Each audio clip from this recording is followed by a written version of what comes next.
This is The Rounds Table.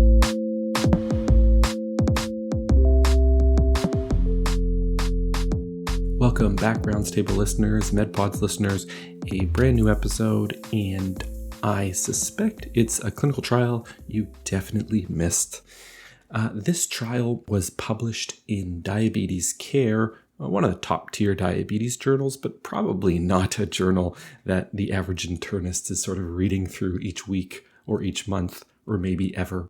The trial was entitled Inadequately Controlled Type 2 Diabetes and Hypercortisolism, Improved Glycemia with Mifepristone, published in June 2025, as mentioned in Diabetes Care.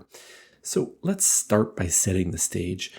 Over the past decade, there have been so many new medications for diabetes that have really improved the management, and in particular in type 2 diabetes. I'm talking SGLT2s, I'm talking GLP-1s, but what is probably immediately apparent to anyone that does inpatient medicine is that there's a subset of patients that despite multiple medications, metformin, SGLT2, GLP-1, insulin, you still can't achieve good glycemic control.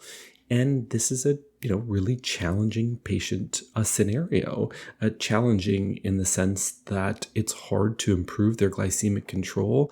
And the patients are like, "Doc, I'm on 4 different medications. What's it going to take here?" So this clinical trial was called Catalyst, and they were interested in identifying whether or not Mifepristone would improve glycemic control. So Mifepristone is a medication that gynecologists are familiar with, but maybe not endocrinologists. A quick history recap. It was back in 1980 that it was developed, and predominantly it's used in combination with misoprostol for medical abortion. However, it turns out it's also indicated for the treatment of hyperglycemia secondary to endogenous hypercortisolism. I'm a diabetes researcher, and I didn't even know that, so hopefully somebody else learned something new. So in part 1 of the Catalyst study, they had 1,000 patients with type 2 diabetes and an A1C ranging from 7.5% to 11.5% despite multiple glucose-lowering medications. And they wanted to see how frequent was hypercortisolism in this patient population, their theory being that perhaps it's hypercortisolism that's making it so hard to manage this person's blood sugars. They identified that almost 24% of this patient population had hypercortisolism, and that was defined using a 1 milligram overnight dexamethasone suppression test. So that in and of itself is super interesting. The next stage was this current clinical trial of, what if we randomize patients to Mifepristone? And Mifepristone, I don't want to go too deep into the weeds, but Mifepristone has progesterone receptor antagonist properties. And as a result of that, and its impact at the level of the adrenal gland, can result in decreased cortisol and also improve glycemic control. So in this clinical trial, it was a double-blind, placebo-controlled trial across 36 sites in the United States. They included patients who had type 2 diabetes and an A1C ranging from 7.5% to 11.5%, despite being on multiple medications. And as you'll see, usually it's like 3 or more medications, very often insulin.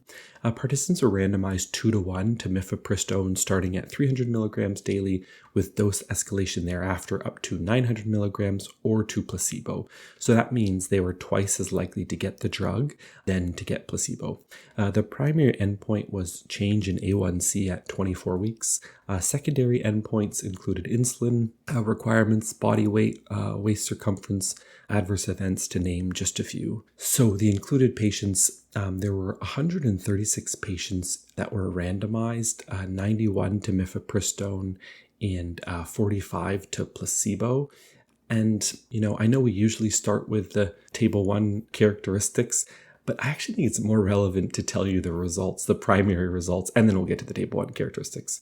So overall, the mean A1C dropped from 8.6% to 7.1% in the Mifepristone group, whereas in the placebo group, the A1C barely budged. It went from 8.4% to 8.36%, aka it really didn't change. So the placebo-adjusted reduction in A1C was 1.32%, and that was certainly statistically significant. There were also meaningful reductions in body weight. So patients who received mifepristone lost 5 kilograms, their waist circumference decreased by 5 centimeters, and their BMI dropped by almost 2 points. Also in the mifepristone group, they were more likely to reduce or actually completely discontinue their insulin, which is pretty impressive. Limitations, safety. This is where we should spend a few minutes for sure. So yes, there was better glycemic control, but grade 3 adverse events were far more common with mifepristone at 30% compared to 2% with placebo. The most frequent being hypokalemia, so low potassium, fatigue, nausea, peripheral edema, as well as increase in blood pressure. Importantly, there was no cases of adrenal insufficiency, but 46% of patients in the mifepristone arm didn't complete the trial, mostly due to side effects.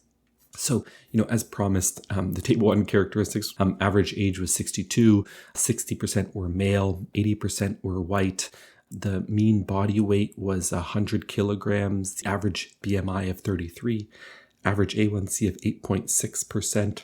And I feel like those are probably the most relevant ones you need to know.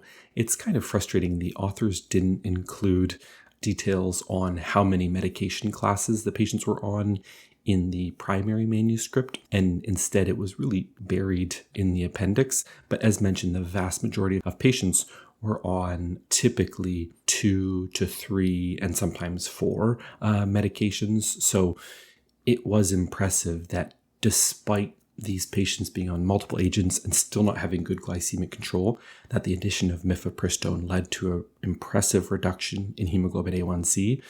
And as mentioned, a good chunk of patients were able to stop their insulin. How much in particular? 30% were able to stop or markedly reduce the dose for fast-acting insulin with mifepristone compared to 10% with placebo. Long-acting, like 50% stopped it or reduced the dose compared to 13% in the placebo group. So, we talked about the side effects, other important limitations of this trial. It was relatively small and a relatively short duration of follow-up. This is concerning because maybe if they followed the patients for longer, maybe there would have been more adverse events. Of course, you could also say maybe there'd be even better glycemic control, but I kind of doubt that. I feel as though there's a plateauing effect to how much somebody's A1C is going to drop, whereas I don't know if there's a plateau to adverse events, especially the longer that patients take these medications.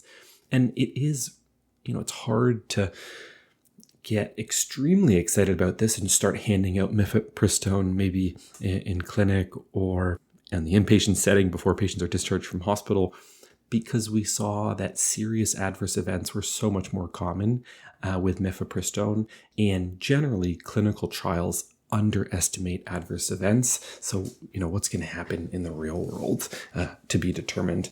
But this felt like a really interesting study and an important one to discuss on the podcast. How will I apply this into practice?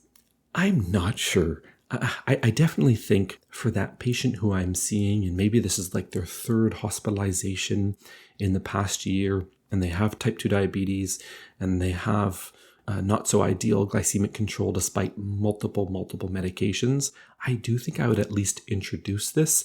And certainly it would be, great to hear from any endocrinologists that listen to our podcast. Is this something you're already doing? Is this new to you? And do you feel like this is going to be something that will really help your patients, especially that subset that has far from ideal glycemic control? The other really important pearl from this is just realizing that 25% of these patients have hypercortisolism. I think that is something that I certainly didn't know as a practicing internist. And for a subset of those patients, they will probably need some additional investigations, such as imaging their adrenal glands. So if there's nothing more to take away from this, I think it's that hypercortisolism is very common in this patient population. As internists, I think it's on us to at least, let's work this up. Let's order that dexamethasone suppression test. and then discuss with our patients that there might be a medication to help them. All right, that's it for today. I hope you learned something new. Have a great day. The Rounds Table is hosted online at medicinepods.com, your one-stop source for comprehensive internal medicine education and evidence-based medicine resources. We can also be found on all of your favorite streaming services. You can also follow us on Instagram, LinkedIn, and X. And special thanks to our audio editor, Tamara Van Bakel.